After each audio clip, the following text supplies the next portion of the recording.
पति ने पत्नी की हत्या की और लाश को टुकड़ों में काट काट कर तंदूर की भट्ठी में डालकर जला दिया। आइए अब इस पूरी कहानी को शुरू से जानते हैं। सुशील शर्मा और नैना में इतना प्यार की शादी से पहले साथ रहने लगे। दिल्ली में कांग्रेस सत्ता के लिए संघर्ष कर रही थी। संघर्ष में कांग्रेस का यूथ विंग भी शामिल था। सुशील शर्मा इसी विंग के सदस्य थे। पार्टी के लिए जी जान लगाकर काम करते थे। इसी दौरान उनकी मुलाकात नैना साहनी से हो गई। मुलाकात बढ़ी तो दोनों को एक दूसरे से प्यार हो गया। दोनों ने गोल मार्केट में साथ रहना पसंद किया। दूसरी तरफ पार्टी में सुशील का कद बढ़ा और उन्हें यूथ कांग्रेस का अध्यक्ष बना दिया गया। नैना ने भी दूसरे पढ़ाई पूरी की और कॉमर्शियल पायलट का लाइसेंस हासिल कर लिया। पत्नी को फोन पर बात करते देखता तो शक करता। वक्त बीतने के साथ सुशील और नैना के रिश्तों के बीच खटास बढ़ने लगी। नैना को फोन पर लगातार बात करते देख सुशील को शक होने लगा। उसे लगता कि नैना का किसी और के साथ अफेयर है।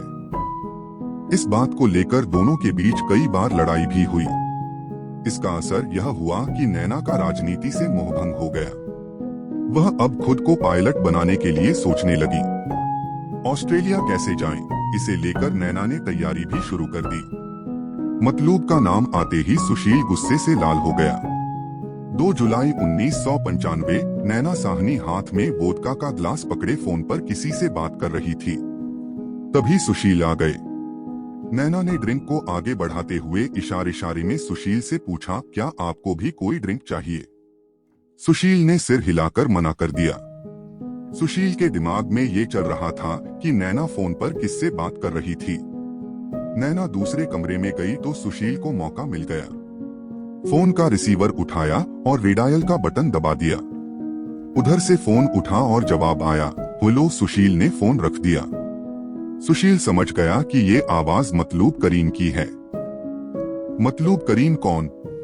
ये मतलूब वही था जिसे लेकर सुशील के दिमाग में शंका थी कि इसका नैना के साथ अवैध संबंध है। फोन रखने के बाद सुशील ने गुस्से भरी आवाज में नैना को बुलाया और कहा, तुम्हारा प्यार अभी तक खत्म क्यों नहीं हुआ मतलूब से? नैना ने सीधा जवाब दिया, इससे तुम्हारा कोई लेना देना नहीं होना चाहिए। इस जवाब से सुशील का खून उबाल मारने लगा। पिस्टल में 4 गोलियां भरी और 3 नैना पर चला दी। सुशील तेजी से भागकर दराज के पास गया और पिस्टल निकाल ली। 4 गोलियां भरी और 3 नैना पर दाग दी। पहली गोली नैना के सिर पर, दूसरी गले पर और तीसरी छिटककर दीवार पर जाकर लगी। नैना बेड पर गिर गई। खून बेड के पाए से होते हुए जमीन पर फैल गया। सुशील का दिमाग काम करना बंद कर चुका था। उसने भागकर बालकनी से बाहर देखा। जब उसे लग गया कि किसी ने कोई आवाज नहीं सुनी तो उसने लाश ठिकाने लगाने की तैयारी शुरू कर दी।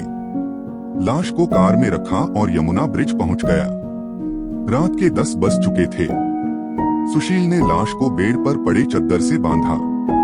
नीचे जाकर अपनी मारुति 800 कार को सीढ़ी के पास लगाया और फिर ऊपर आकर लाश को ले जाकर डिग्गी में डाल दिया। करीब 15 मिनट बाद वह लाश को लेकर निजामुद्दीन के यमुना ब्रिज पर पहुंच गया। सुशील को लगा था कि वह यहां से फेंक देगा, लेकिन ट्रैफिक इतना ज्यादा था कि वह लाश को गाड़ी से बाहर निकालने की हिम्मत नहीं जुटा सका। 10 मिनट इंतजार के बाद उसका दिमाग घूमा और वह लाश लेकर अपने बगिया रेस्टोरेंट पहुंच गया। चाकू से लाश के टुकड़े किए और तंदूर में डालने लगा। बगिया रेस्टोरेंट पहुंचे सुशील ने गाड़ी में बैठे बैठे ही मैनेजर केशव को बुलाया। उससे कहा, यार बहुत बड़ी गलती हो गई, तुम तुरंत रेस्टोरेंट खाली करवाओ। सारे ग्राहकों को घर भेजो। स्टाफ के सभी लोगों को पैसा देकर बोलो बाहर जाकर खाना खा ले। केशव कुछ पूछ पाता उसके पहले ही सुशील ने बोल दिया जो कहा है। जल्दी करो। केशव ने सारे ग्राहकों को वापस भेजा। स्टाफ के लोगों को 25 से 25 रुपए देकर घर भेज दिया। सुशील ने केशव की मदद से लाश को गाड़ी से बाहर निकाला और उसे धधकते तंदूर की भट्टी के पास ले गया। भट्टी का मुंह छोटा था। लाश पूरी नहीं जा सकती थी, इसलिए चाकू के जरिए काट काट कर तंदूर में डालना शुरू किया गया। सुशील सब कुछ जल्दी खत्म करना चाहता था, इसलिए उसने केशव से कहा, जल्दी करो। केशव अंदर से मक्खन के 4 बड़े पैकेट लाया और तंदूर में डालना शुरू कर दिया। लाश पर मक्खन डाला तो लगा आग लग गई। केशव ने तंदूर में मक्खन डाला तो आग की लपटें ऊपर उठने लगी। रेस्टोरेंट के बाहर सब्जी बेचने वाली अनारो देवी ने ये देखा तो उन्हें लगा आग लग गई। चिल्लाते हुए उन्होंने गश्त कर रहे दिल्ली पुलिस के सिपाही अब्दुल नजीर कुंजू को बताया। कुंजू को भी लगा आग लगी है, इसलिए वह फायर ब्रिगेड को सूचना देकर घटनास्थल की तरफ भागे।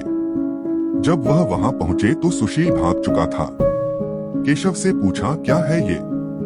केशव बोला, कांग्रेस के पुराने पोस्टर, रद्दी कागज थे, उसे जला रहा हूं।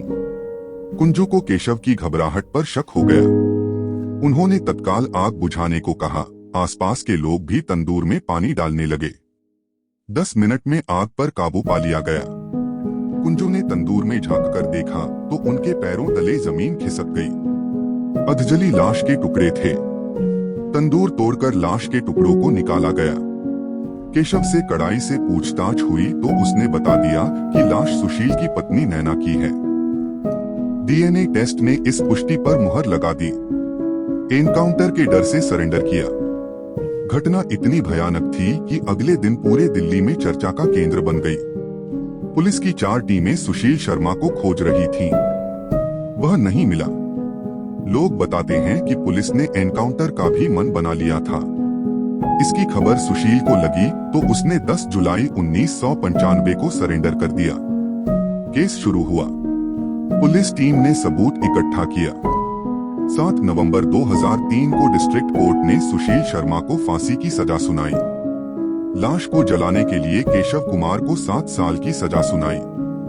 फांसी की सजा के खिलाफ सुप्रीम कोर्ट तक गया सुशील शर्मा फांसी की सजा के खिलाफ दिल्ली हाई कोर्ट में गया। हाई कोर्ट ने भी हत्याकांड की गंभीरता देखते हुए 19 फरवरी 2007 को फांसी की सजा बरकरार रखने का फैसला सुनाया। सुशील शर्मा सुप्रीम कोर्ट चला गया।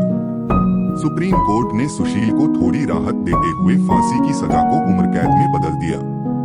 कोर्ट ने कहा, सुशील का कोई आपराधिक रिकॉर्ड नहीं है। ये हत्या उसने निजी वजह से की।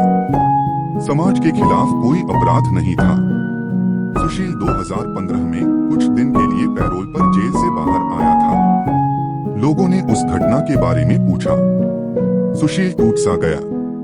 उसने कहा, उस दिन जो हुआ वह ठीक से याद नहीं। 1 सेकंड के कुछ हिस्से में मुझसे कुछ ऐसा हो गया कि मेरा 20 साल बर्बाद हो गया। फिलहाल 23 साल जेल में रहने के बाद दिसंबर 2018 में सुशील को रिहा कर दिया गया, लेकिन अब वह कहाँ है? इसके बारे में उसे और उसके परिवार के कुछ लोगों को ही पता है।